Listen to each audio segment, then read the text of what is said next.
Hello and welcome. Haiwa tinotenda Mwari vari pakuona vari paFacebook varichazotitsvaga paZoom. Pane one or two things chiri kugadziriswa kuti vanoda kutibata paZoom vakwanise kuzotibata paZoom. Ndofunga manje mukoma tinashe vanenge vakutisetera tukunutwo, asi tinoda kungotenda Mwari. Tinoti makorokoto kune vari kumusoro kwese kunana Australia, New Zealand avatopinda kudara, vapinda vayambuka. Kunana Africa tameke tine imwe session masikati anga ari manheru kuAfrica, ndo izvozvo mangwanani vatova musi wa1. Isu takugadzirirawo kupindawo mugore idzva, saka aiwa tinoda kutenda Mwari mhuri yese iri pano nhasi. Saka tati chirega masikati mamambenge vasipo, saka vapo pakati pedu.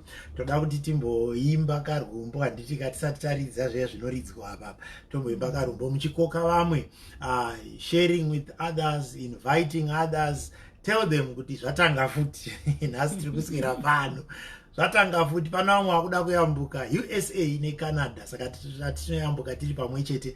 As I said before, varida kutibata paZoom manje munenge makwanisa kuti access, but pari zvino tichiri pano paFacebook. Mukoma tinashe ndati vasati vaticonnectira Zoom yacho kuti zvifambe, vamboya panapa vatishaurire karumbo, handiti tichingoimba pamwe chete semhuri tichingoti makorokoto vapinda mugoredzva, uye makorokoto vari kuzopinda mugoredzva 2021. Haiwa toti happy new year nai. Alright, mukoma tinashe lead us in a chorus or a song, just 2 verses, and then tozoridza zvinoda kuridzwa chipfuura tichienda mberi. Mazvita mukoma tinashe chitishaurirai. Hakuna zita sera Jesu kana nokudenga, hakuna rimwe rakadaro, iro zita rombonese. Aiwa tinoda kuimbira Jesu, tichimupambire nokuti hatizive zita rinokundai.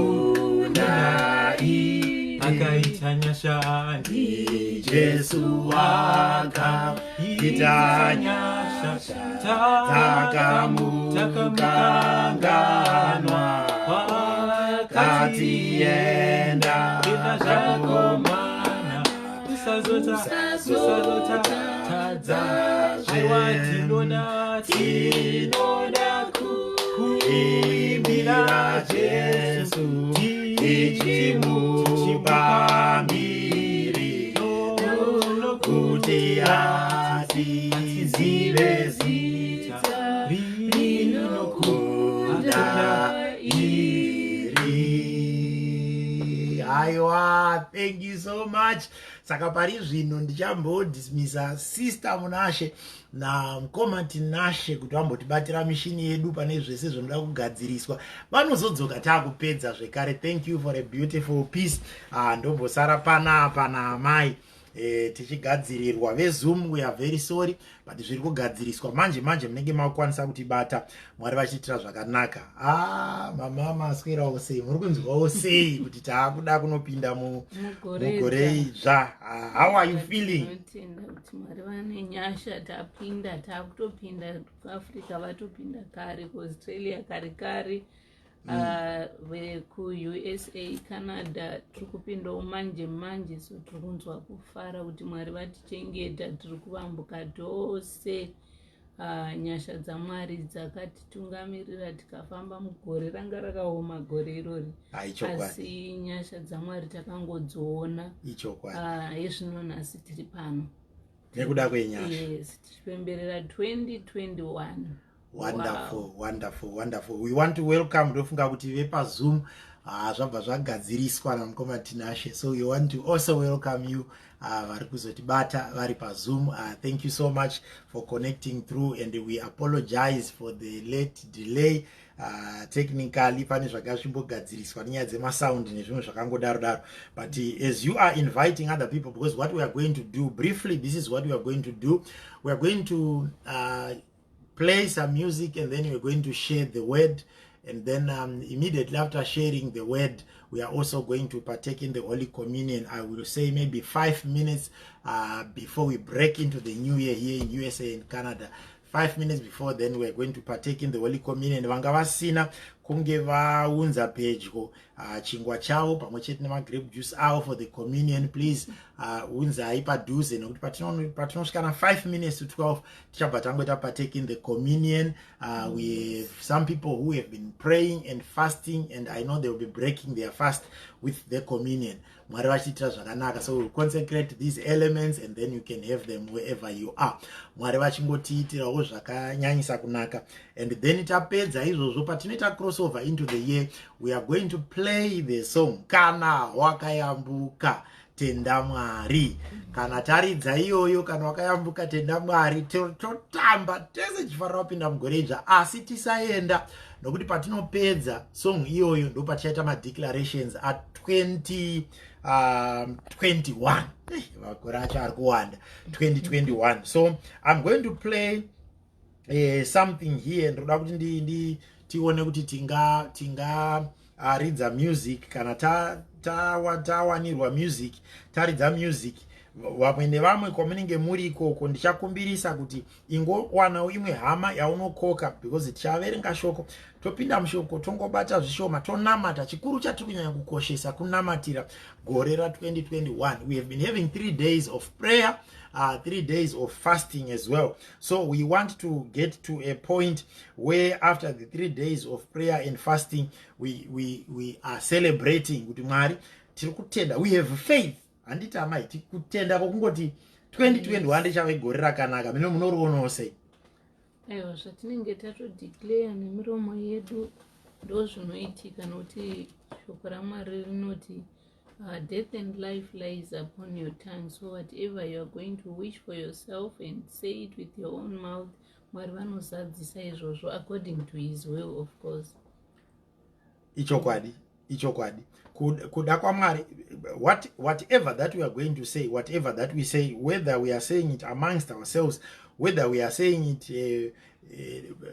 uri wegawo kana kuti uchitaura nedzimwe hama kana shamwari, but chaunoburitsa mashoko aunoburitsa nemuromo wako, mashoko iwaya akakosha. Ende mashoko iwaya kazhinji kacho ndo anodetermine kuti life yako kwayakananga ndekuti 2021 wedu anoenderana nefaith yatinayo nemashoko atinenge tinawo. Regai tisati taverenga shoko, tisati tashare pashoko ratinaro, tisati tapinda mucommunion, tisati tapemberera kupinda mugoredzva, timboita chimwe chinhu chakanaka sechichichi. Tinoimba kuti zvichabuda zvakanaka, tingoplaya just a track yekuti tingopinda nayo mugore, Mwari vachiitira zvakanaka.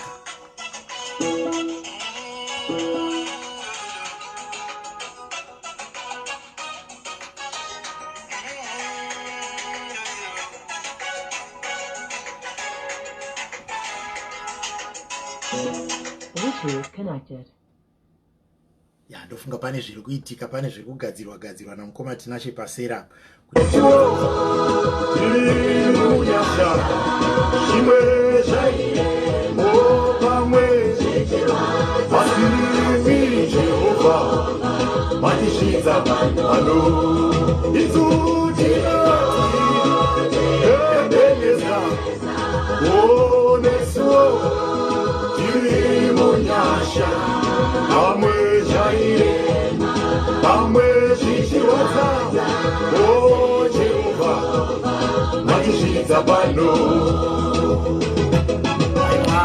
Kana pane varikufara USA and Canada, vari varikuitira zvakanaka. Let's sing along together.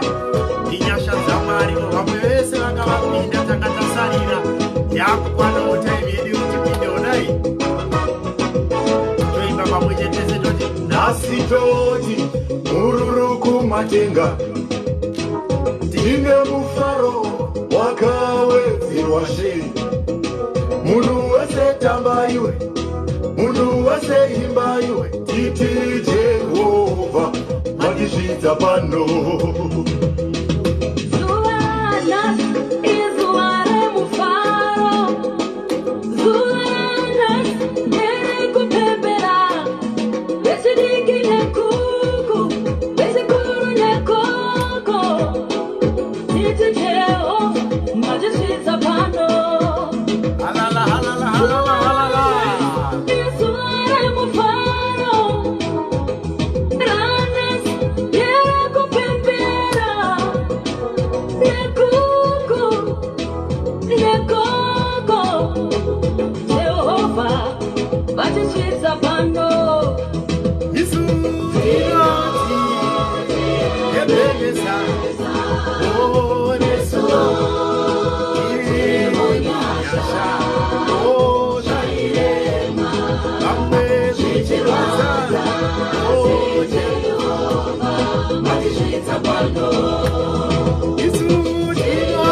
Aushaiwa nyore kuti tisvike pano pakutanga zvinhu zvairema tisingafungire kuti zvichabuda asi Jehovha watisvitsa pano zvakatora nguva zvakatora makore zvakatora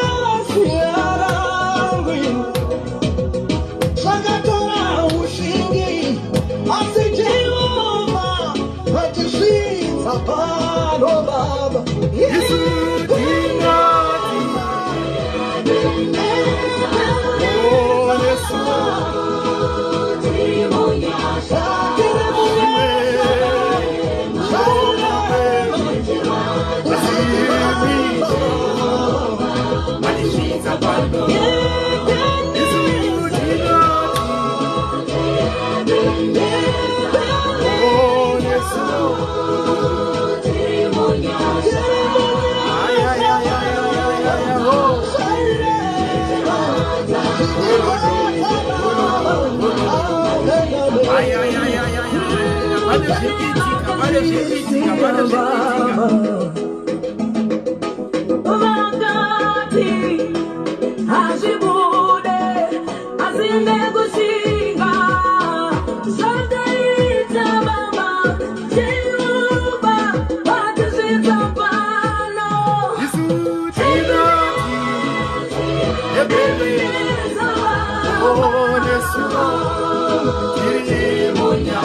Aduturenyika makari shaisa osimba Mavasesetsa vana venyu munzira izere nemizwa Yesu tasvika pano Hatirwi nenyama kana neropa Jehova wakatirwira Nasi unotoiba Toiba Jehova Jehova watisvitsa pano Hallelujah. Watisvitsa pano Baba.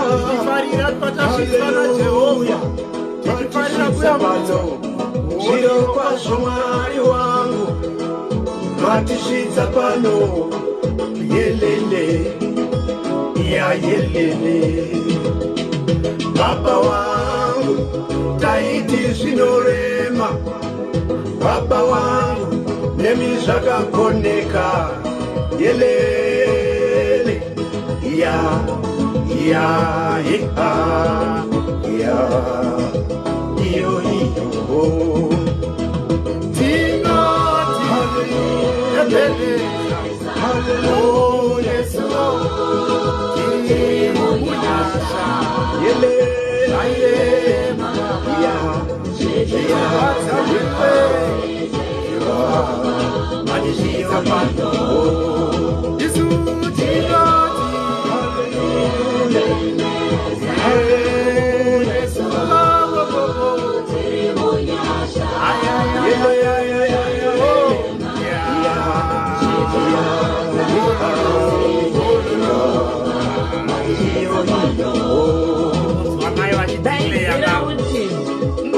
Mwari vatigonesa, Mwari vatikundisa. Tinotaura mamwe makore mazhinji kwamuri, makore akazara nenyasha norufaro norudo, makore akazara norugare nebudiriro. Tinoti Ebeneza, Mwari matisvitsa pano.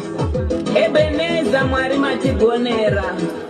Hallelujah. unto Jesus. Ay, ay, Tinati, Ebeneza, Onesuo, Tilimuyasha, Shime, Okamwe, Asili Jehovah, Manishita, Alo, Isutinati, Ebeneza, Onesuo, Tilimuyasha, Amwe Jaire. Hallelujah, hallelujah, hallelujah, hallelujah, hallelujah, hallelujah. My God, my God, my Lord, my Father. Baba vakatendeka vanotiitira zvakanaka. Tinoti Ebeneza, tinoti Ebeneza. Mwari matisvitsa pano. Regai ndichingamidze vese vari kuuya. I see some of our friends are on Zoom.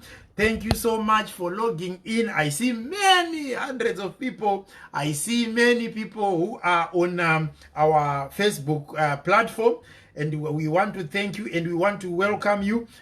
Tinoda kuramba tichingotaura nyasha pamusoro peupenyu hwenyu nyasha. Regai ndigoverenga some of the messages that are coming through here. Ndiri kuona hama, pane hama dzakawandisa. Na Faith Mujati, Nyasha Katsande, Angela Kwajia, Nelson Mangisi, Angeline Hadepe.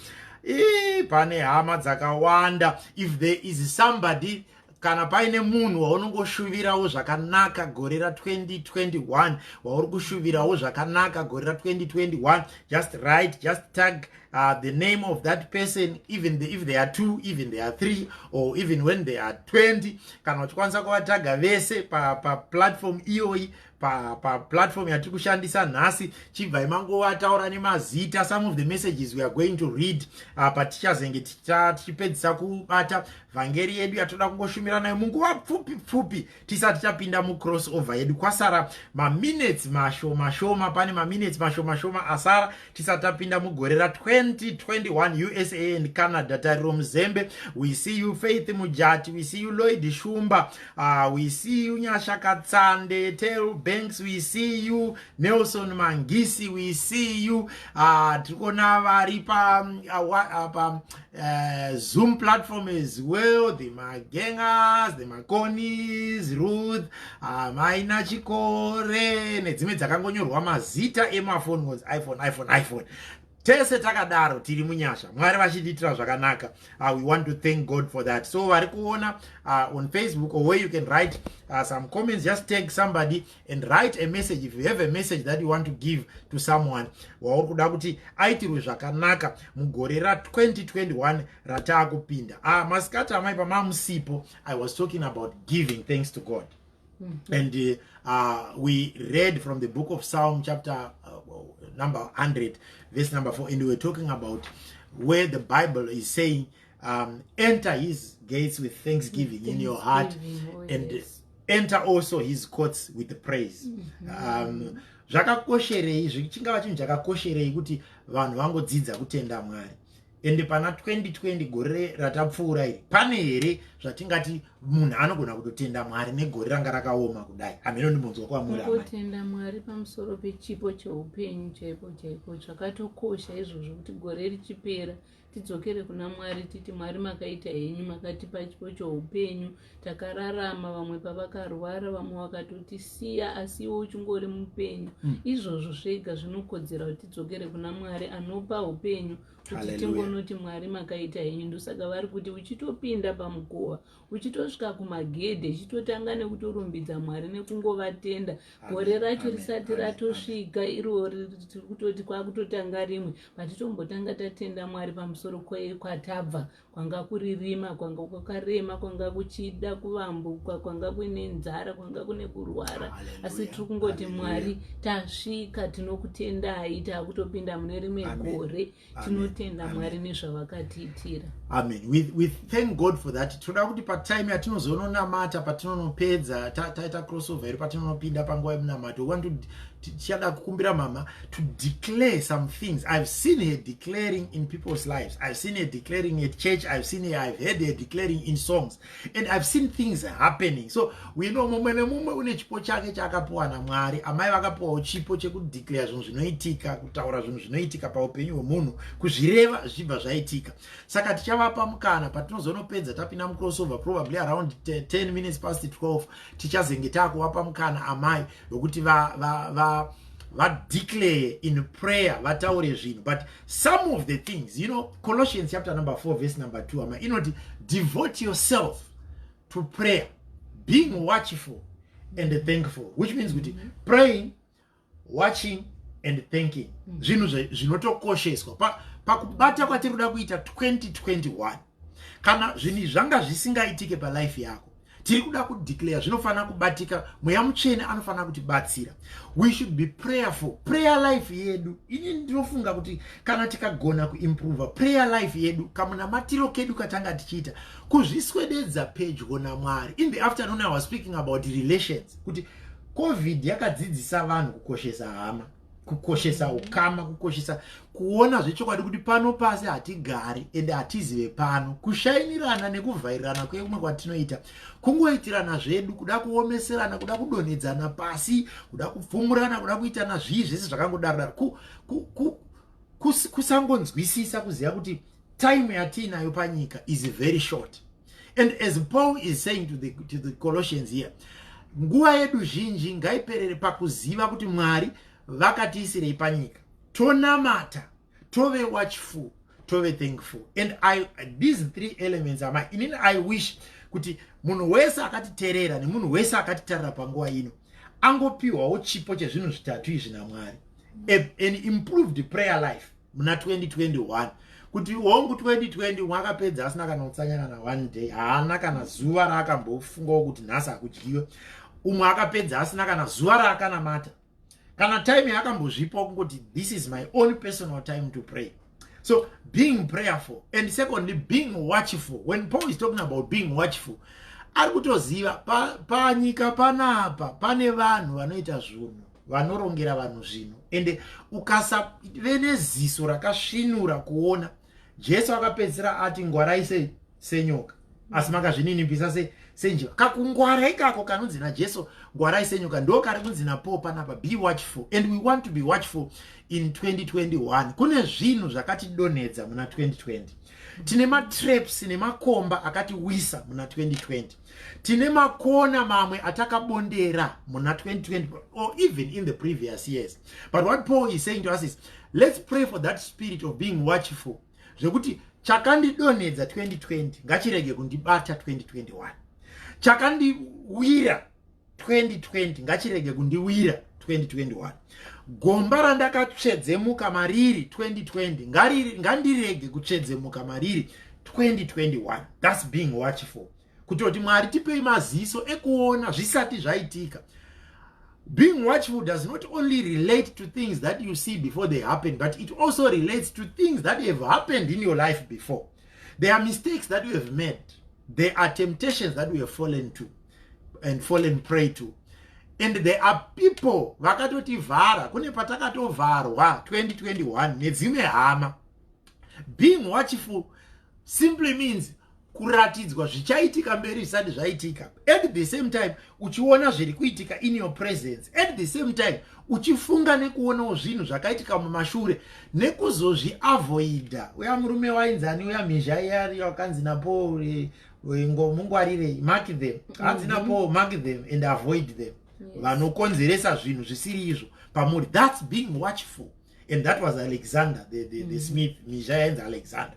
Now, so being watchful in 2021, and also ndobva yazopedzera nekuti being thankful. We need to be thankful. Tofana kutenda Mwari. Kudzidza kutenda, kuve neupenyu hwekutenda, kuve neupenyu hwekudzidza kutenda kuti Mwari makaita henyu. 2020 ini ndinofunga kuti ane zvinhu zvakanaka. 2020 ane zvinhu zvakanaka zvatakaona maari. Zvekuti if we count the blessings and name them one by one, I believe kuti tinogona kuzviona. And there are so many things zvatakanzvengeswa kwazviri kuti tingokwanisa kuti tiri kunzwanana nekuonana patime yatiri ino. It's by the grace of God. So those three things, I wish those 3 things to happen to everybody. Akanditeerera neakatitarisa iko zvino izvi ndinongoshuvira kuti dai Mwari vangoitira munhu wesewo akatarira neakateerera zvinhu 3 izvi zvabatika pano mumwe munhu. Handizivi am I anything to add there or a scripture, and tizoverenga some of the messages that are being sent here. Yes, Mwari vanonzvera zviri pasi pemwoyo wemunhu. Zvimwe zvese tingaita zvepanyika pano asi ngatisivei kuti zvese zvichasara, and at the end we just need to say Holy Spirit guide us. Titungamirire, tinzvengesei, tigonesei. Hapana chimwe chatingagona kuita kana Mwari vasiri pakati pedu. Kana Jesu vanotaura vakati kana muvhaini ukange uripo asi pane matavi anogona kunge asiri kubereka zvibereko anobviswa, and without him we are nothing. Saka toda ngosuma gore irori mumaoko aMwari kuti Mweya Mutsvene take control. And 2020 takaona kubata kwaMwari. Kubata kwaMwari kwakauya nepakasiyana siyana. The fact yekuti uchiri mupenyu nhasi, pane zvakawanda zvawakasangana nazvo, zvimwe zvakakuchemedza, zvimwe zvikakurwadza, zvimwe zvikakuwisira pasi. Asi chakakosha ndechekuti uchiri mupenyu, you can still make those corrections. Asi chirega kuramba uchikopa bhuku redofu, kopawo kune vakaita zvakanaka. Newewo asambodi anogona kutoinspire umwe munhu. Zvii zvawakagona, zvii zvawakakonewa, ndepapi paunoda improvement,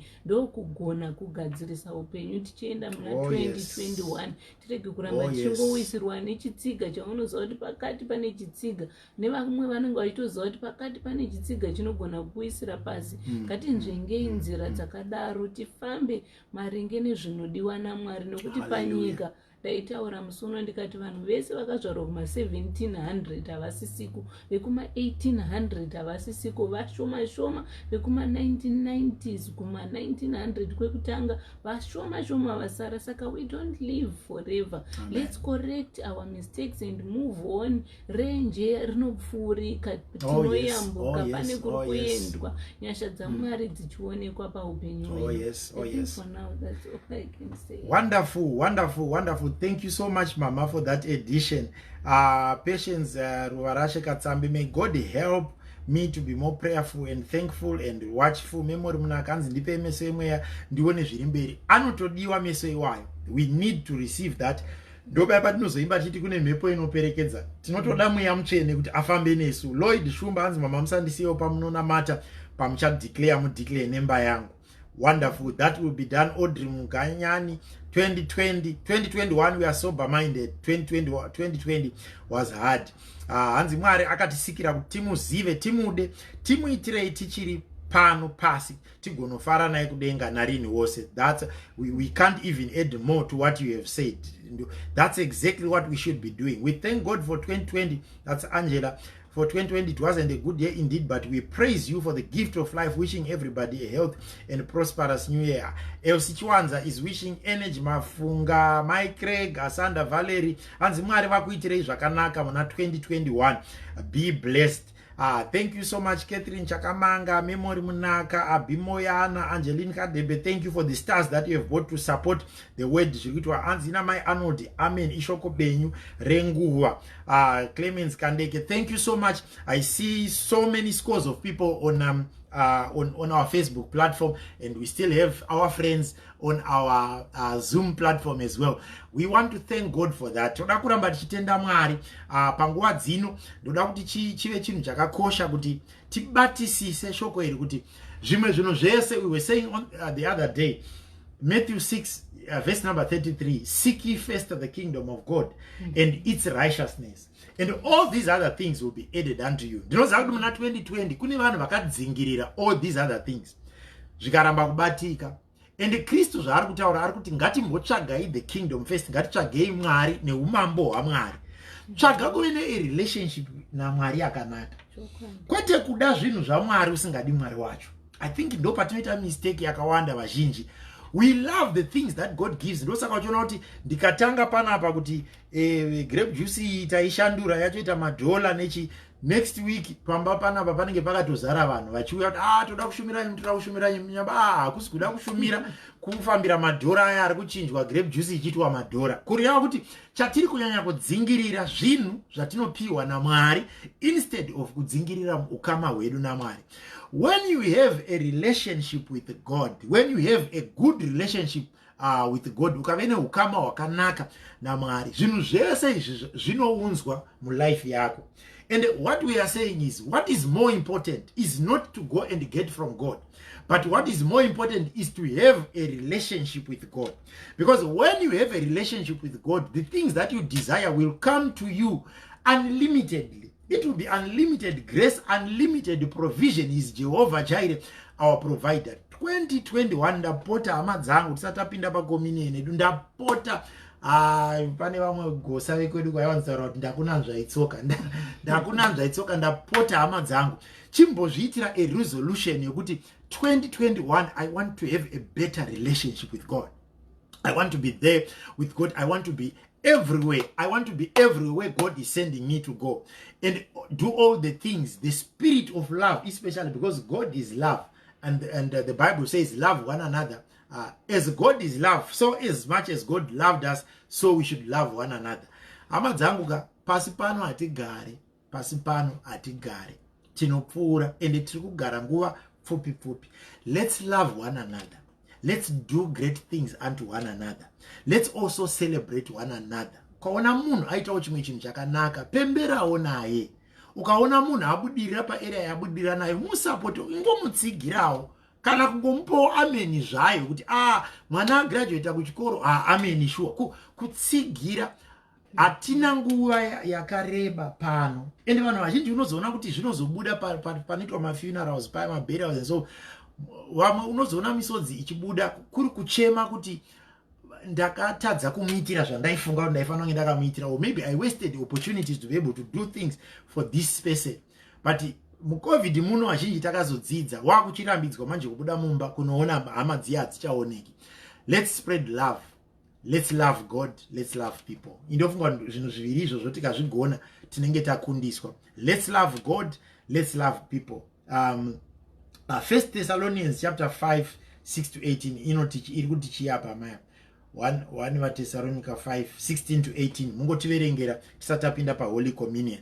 Rejoice always, pray continually, give thanks in all circumstances, for this is God's will for you in Christ Jesus.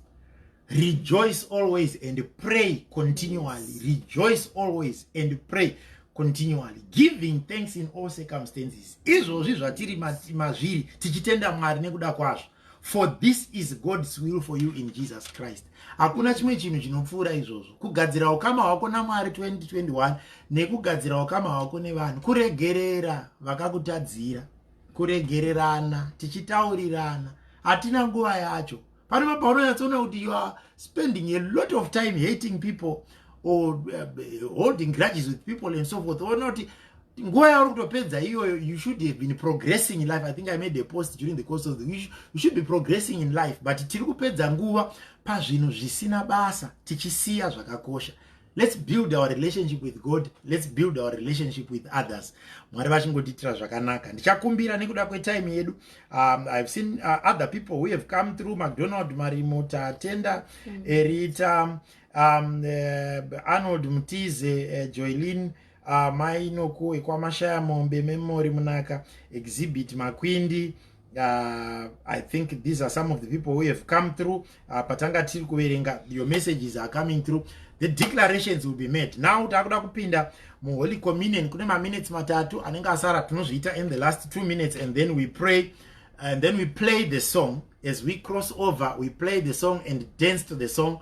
Totamba painopera musaenda panopera song iyi, patinopedza kutamba song iyi, we'll come back, Mama will pray and make declarations for us for 2021 before we close off. So toda kuti svike panguva yeHoly Communion, wherever you are, wobata ma-elements ako. Tichatanga nechingwa pausiku huya Jesu wakapandukirwa wakatora chingwa ndokuvonga, ndobva achimedura, ndobva apa vadzidzi vake achiti kwavari, uyu muviri wangu unoparadzirwa imi.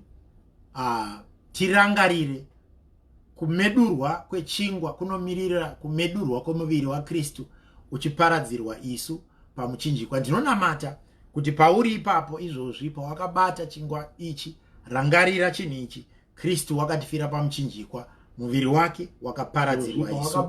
Tidye nekutenda, tidye nokutenda, tidye nokutenda. Amen.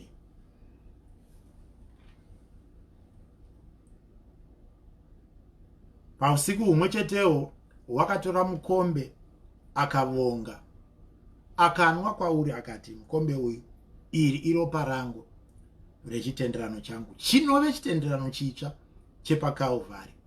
Naizvozvo nguva dzose dzamunosangana kudya nekunwa muchirangarira Kristu, munoparidza rufu rwaShe kusvika achiuya. Naizvozvo tinotora tinwe nekutenda kuti ropa raKristu rinotiyambutsa pasingayambukwe. Ropa raKristu rinotirwira, rinotidzivirira. Ropa raKristu rakadeurirwa isu. Tinwe. Amen.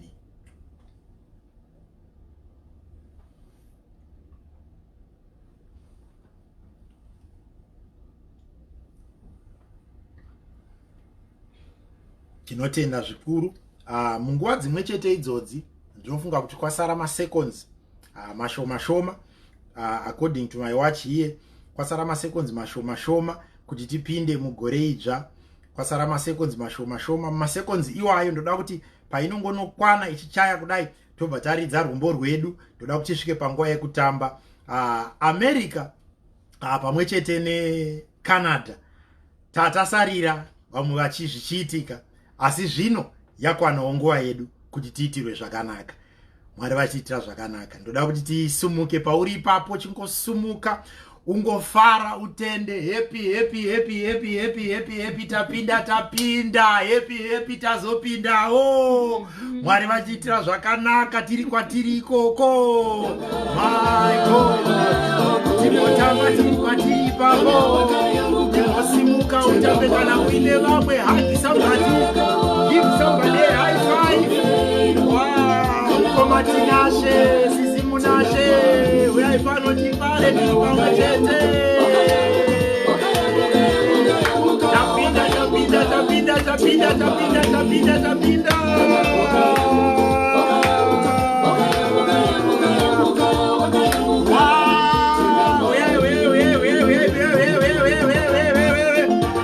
Titambe tiri kwatiriko, titambe tiri kwatiriko, Mwari vachiitira zvakanaka.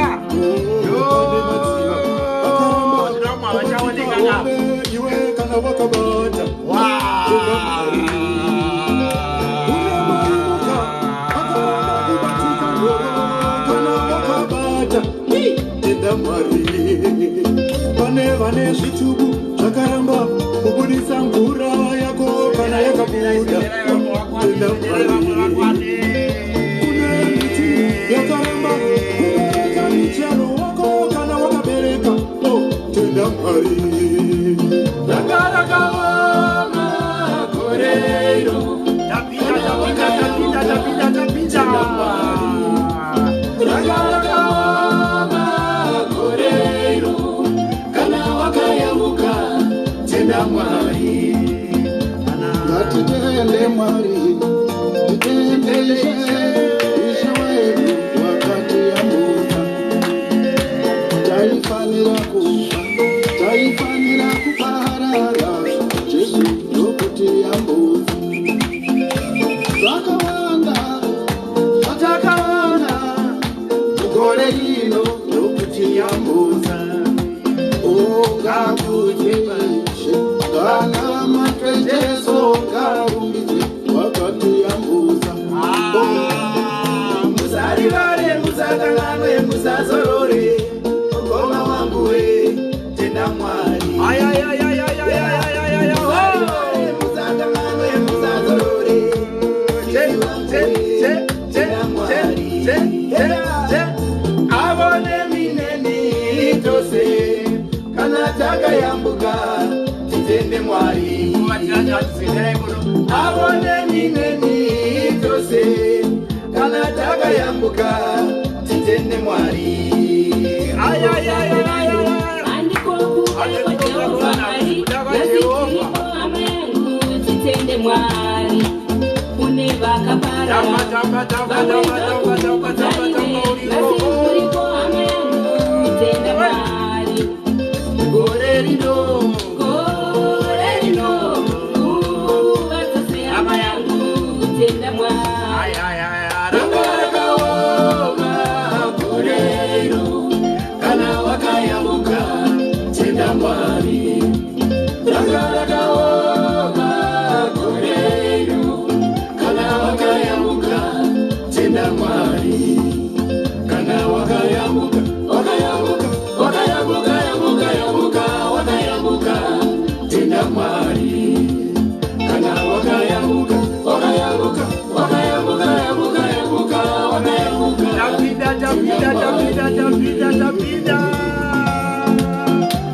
kunzwa songi iyoyi inyasha dzekuchengetwa pakaoma. Uchiona zvakaitika kune vamwe, hawaitarisira kuyambuka asi watoyambutswa. Dai Mwari vanopa abundant life vawedzera nyasha dzekurarama, uoneswe zvizukuru nezvizukuru.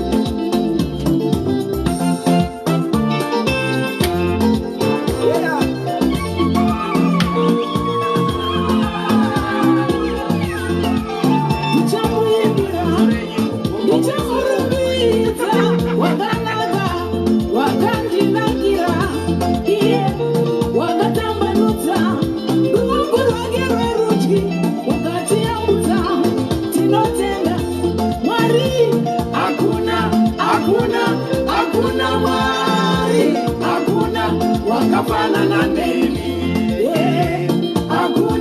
hakuna Mwari, hakuna ane rudo serwenyu. Chaka,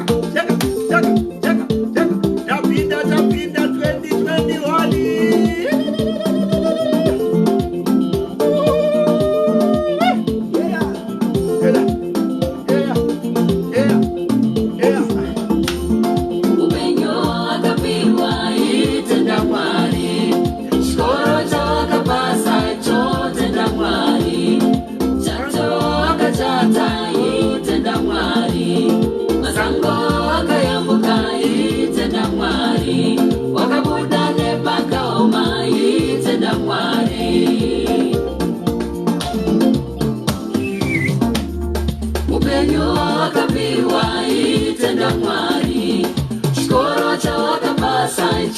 Tenda Mwari, chato wakachata itenda Mwari, masango wakayambuka itenda Mwari, wakabuda nepakaoma itenda Mwari.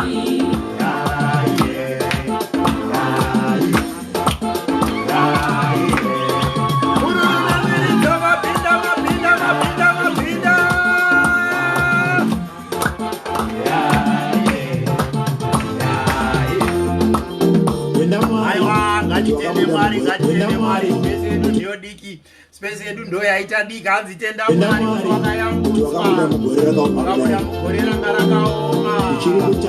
Wow, we thank God. Kana ari kushambarisire kwakwa muri kwaona kuti kunakidza zviri kubaya. We give glory to God. Let's give glory to God. Let's give glory to God. Let's give glory to God. Let's give glory to God. Thank you, Tinashe. Thank you, Munashe, for joining in the dance. Asking Mama to come and pray again. Wonderful, wonderful, wonderful, wonderful, wonderful. Marivachita zvakanaka. We thank God, we thank God, we thank God, we thank God. Wherever you are, wherever you are, wherever you are, before you do anything else, please receive these declarations. We'll ask Mama to pray and commit our 2021 in God's hands in various areas of our lives. Saka ndoda kuti nguva inoti ikoshese zvakanyanya before we close off. Ndikumbire Mama vatinamatire. Baba muzita nemuropa raJesu, tinoda kungokutendai Mwari wemasimba ose. Tinokutendai nekuti muri Mwari hamusanduke munoramba muchingori Mwari. Muna 2020 takakuonai baba, mugore ratapinda 2021 tinokutendai imi munotoziva pese patichafanira kufamba napo. Zita renyu ngarirumbidzwe patichapinda pese patinofanira kunge tiri. Mwari wekudenga, ruoko rwenyu ngarurambe ruripo pamusoro pedu kutifukidzira nesimba ramweya mutsvene. Ivai chiedza patsoka dzedu patinofamba, onekwai imi Jehovha. Patinotaura nzwikwai imi muchitaura. Patichagara garai imi muonekwe paupenyu hwedu. Tinokutendai baba, tinozvininipisa. Kuda kwenyu imi Mwari ngakuitwe paupenyu hwedu, mudzimba dzedu, pavana, pavarume vedu, kuvabereki, pahutano Mwari. Tinotaura uvepo hwenyu kuonekwa. Pari kurwariwa baba, tiri kungotaura ruoko rwenyu runoporesa. Imi Jehovha chaire our provider. Muchaprovaida chimwe nechimwe. Pachadiwa vanhu muchaisa vanhu, pachadiwa mari muchaisa mari, pachadiwa utsvene muchatinzvengesa baba. Pamiedzo yose tinokutendai nokuti muchatirwira kubva kumaoko wakaipa. Tinokutendai baba wemasimba ose. Nyasha dzenyu mweya mutsvene ngadzive pamusoro pedu. Tiwanzarikei mumapapiro enyu matsvene. Chengetedzai dzimba dzedu, chengetedzai vana vedu, chengetedzai varume nemadzimai mudzimba. Tinokutendai baba, vakomana nevasikana vari kutarisira kuroorwa. Vamakati vacharoorwa, vacharoorwa. Vamakati vachachata, vachachata. Chimwe nechimwe according to your will. Plani yamuinayo baba pamusoro pedu, zvamakatirongera baba wekudenga. Tinoziva kuti makatirongera zvakanaka. Chimwe nechimwe chichabatirana kuti zviunze zvakanaka paupenyu hwedu sekuronga kwenyu imi Mwari. Tinokutendai baba, ticharamba tiri pedo nemi. Mwari wekudenga, tifambisei munzira yenyu nokuda kwekugona kwenyu. Zita renyu imi Jehovha rirumbidzwe paupenyu hwedu baba. Tinokutendai Jehovha, ndimi murapi wedu, ndimi mupi wazvose zvatinoda paupenyu. Mugore rino baba, we are not going to lack anything, nokuti tinemi mufudzi. Kunyange tikafamba nepamupate wemumvuri werufu, hatitongotye chinhu nokuti imi munesu. Nyika ino kunyange ikatiseka mugore rino baba, tiri kungotaura nyasha dzenyu dzinofukidzira. Sezvamakava naJosefa baba, muchimufambisa kubva pane kumwe kubwinya muchimuendesa pane kumwe. Tinokutendai kuti rino gore baba, kubwinya kwenyu kuchaonekwa pamusoro pedu. Imi muchaonekwa muchitaura, muchaonekwa muchifamba nesu sezvamakaita kuna Mozisi. Tinokutendai Mwari wemasimba ose. Rive gore ratinongozviswededza pedyo nemi. Mutigamuchire, mutivandudze, mutiumbe baba wemasimba ose. Patinofanira kufamba napo pose imi Mwari makatotigadzirira nzira yenyu nechekare, nokuti kuti tive panyu panyika baba, makazvisarudza mukaona zvakafanira kuti tinge tiri pano panyika ino mugore rino ra2021. Mune chekuita neupenyu hwedu. Mumwe nemumwe ari mupenyu anotenda kuzita renyu Mwari, muratidzei nzira, muratidzei simba renyu, muratidzei ruoko rwenyu baba wemasimba ose. Nzeve dzenyu hadzina kutongovharwa kuti munzwe kukumbira kwedu, kana neruoko rwenyu haruna kupfupikitswa. Ndinokutendai nenyasha dzorugare, ndinokutendai nenyasha dzokubudirira, ndinokutendai nenyasha dzekugarika, ndinokutendai nenyasha dzekufambiswa, dzekuporeswa baba wemasimba ose. Your anointing upon our lives. Museno wamasimba ose, tinotenda nyasha dzenyu ngadzitichengete mumwe nemumwe. Mutinzvengese kune zvakaipa, ruoko rwenyu ruonekwe. Tifambe munzira yenyu, tikurumbidzei nezvese zvetiri nezvese zvatiinazvo baba. Zvinzwe kurumbidza zita renyu paupenyu hwedu. Mazvita baba, rive gore ratinosuma upenyu hwedu baba, kuti tinoda kukurumbidzai, tinoda kukunamatai, tinoda kufamba nemi, tinoda kunzwa izwi renyu baba. Kana tisiri kufamba nemi baba wokudenga, timire. Asi imi Jehovha, fambai nesu, tungamirirai. Ruoko rwenyu ruonekwe kubvira zvino kusvika kusingaperi. Amen. Aiwa, tinotenda amai mazvita zvenyu. Ndoda kutenda hama dzese dzanga dziinesu paZoom nehama dzimwe dzakawanda. Ndikuona pana paFacebook already pane over 1000 views. Mwari vatiitire zvakanaka. I want to thank God for all of you. Ndinoda kutenda Mwari nekuda kwenyu. Tinovimbisa kuti Mwari vachitichengeta, ticharamba tichipfuurira mberi neshumiro, ticharamba tichipfuurira mberi nebasa irori. rakaiswa pamaoko edu naJehovha. Imi ikoko kwamuri, whether muri muCanada, whether muri muUSA, pane vamwe vandaona vauya kuzobatsira vari kuAfrica, vamwe vari kuAustralia, vamwe vari kuEngland, UK, Europe, Asia, China. Ndaona vanhu vakawanda paFacebook panapa. I see so many people and vauya kuzongotsigira kuzofarira ivo vapinda kudhara muna 2021.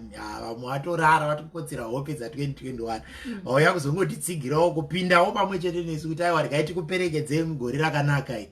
Saka tinokutendai mese. We give glory to God because of you. Dai Mwari verugare varamba vachikuitiraiwo zvakanaka paupenyu hwenyu nemhuri dzenyu kwese kwamuri. Dai Mwari vakuchengetai. Nekuda kwenguva yedu izvozvi tichada kuti tivhare broadcast yedu iyi nekuti garai muchitibata pamunogona kutibata ndipapa Facebook inbox kana kuuya kuWhatsApp platform yedu yatinogara tichaura mazuva ese kuSouth Africa 0027 789199 381. Ndichangoidzokorora mukoma Tinashe vachiisa zvekare pamacomments apo kuitira vaya vakapotsa chimbo ichi chatati chiridza. Ndaona mwa kuti ngachidzokorora chimbo icho chichi chiripo mukauya paWhatsApp platform yedu munobva mangopiwa song iyoyo for free. Takangoigadzira ngoti vanhu vangofara nayo nekutenda Mwari. Saka chimbo ichi chiripo munogona kuchipiwa paWhatsApp platform yedu iri kunyorwa namukoma Tinashe pamacomments apo 0027789199 mobva mangonyora ipapo, munobva makandirwa song yacho, mopawo vamwe, motamba nevamwe, mopemberera vamwe chete nevamwe. Dai Mwari vatitira zvakanaka kwese kwatiri. Aiwa tazopindawo. Ndofunga kuti pasi rese iye zvinorava muna 2021 isu tazopindawo manje. Mwari vakuitirei zvakanaka kwese kwamuri. Rambai tokurudzira kuti murambe muchingosheya kuitira kuti vamwe vasina kukwanisa kuzobatana pamwe chete nesu vagone kuzoona nekusanganawo nesu zvekare. I want to thank you all for coming through. I want to thank all those who came through again for the second time. Vatambenge tina kuti crossover ku South Africa. I saw vataita crossover nawo makuseni ku Australia. Now takuita crossover ku USA and Canada. Muchingori pamwe chete nesu. Dai Mwari vakuitirai zvakanyanyisa kunaka. Isu takuda kuti timbogocha nekutambira aiwaka tasununguka kuti tichidya zvedu chiregai timbonodyawo tichipembera nekufarira tapinda mugore 2021. Kana wakayambutswa tenda Mwari.